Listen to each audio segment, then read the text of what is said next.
Hello friends, how are you all? I'm Nupur. Welcome everybody to my channel, Nature at the Very Core of Science.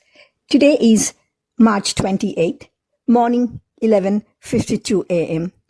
I'm just going to share another lovely story with you. So please let me know your comments, share and subscription to my channel.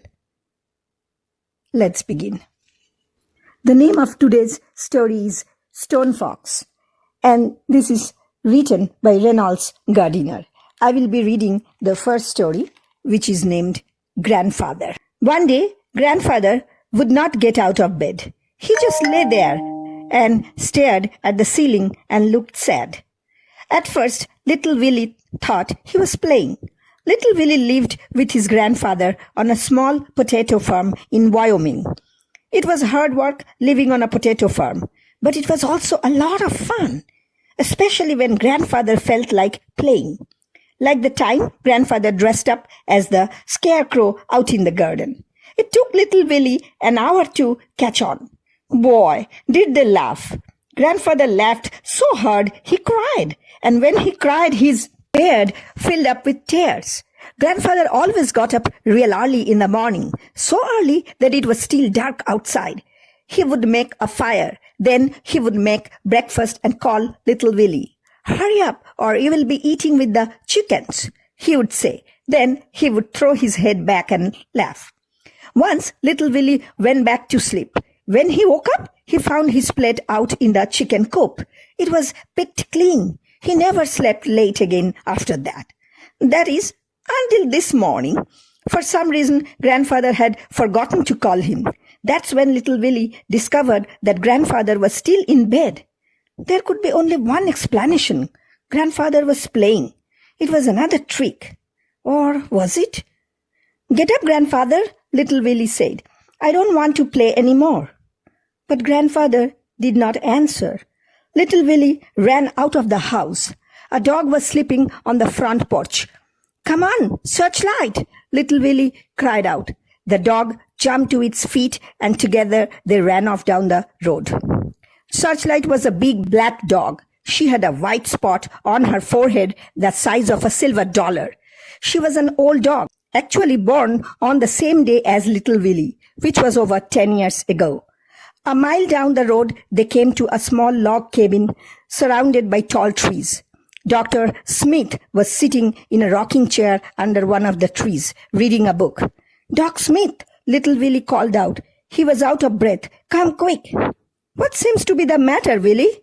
The doctor asked, continuing to read. Doc Smith had snow-white hair and wore a long black dress. Her skin was tan and her face was covered with wrinkles. Grandfather won't answer me, little Willie said.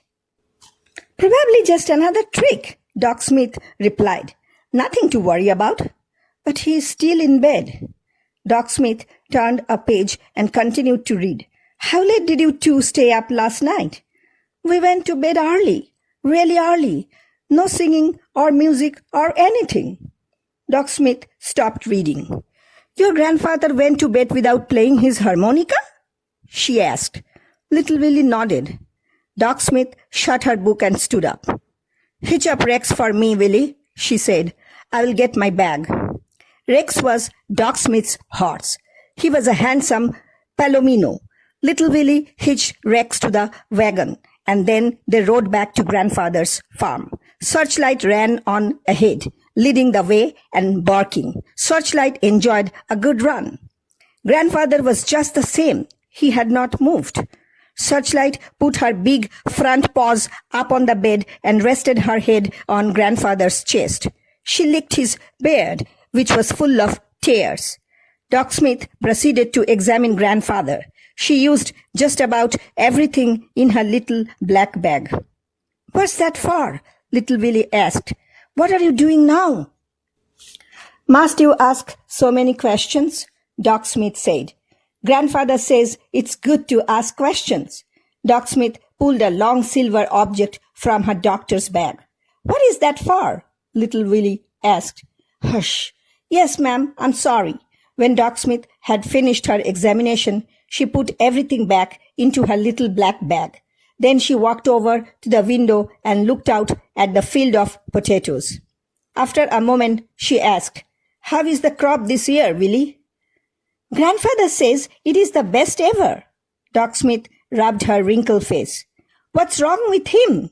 little Willie asked. "Do you owe anybody money?" she asked. "No," little Willie answered. "What's wrong? Why won't you tell me what's wrong?" "That's just it," she said. "There is nothing wrong with him." "You mean he's not sick?" "Medically, he's as healthy as an ox. Could live to be 100 if he wanted to." "I don't understand," little Willie said. Doc Smith took a deep breath, and then she began. "It happens when a person gives up on life, for whatever reason. Starts up here in the mind first, then it spreads to the body. It's a real sickness, all right, and there is no cure except in the person's own mind. I'm sorry, child, but it appears that your grandfather just does not want to live anymore." Little Willie was silent for a long time before he spoke. "But what about fishing and the rodeo and turkey dinners? Doesn't he want to do those things anymore?" Grandfather shut his eyes and tears rolled down his cheeks and disappeared into his beard. "I'm sure he does," Doc Smith said, putting her arm around little Willie. "It must be something else." Little Willie stared at the floor. I will find out what's wrong and make it better. You will see, I will make grandfather want to live again." And Searchlight barked loudly.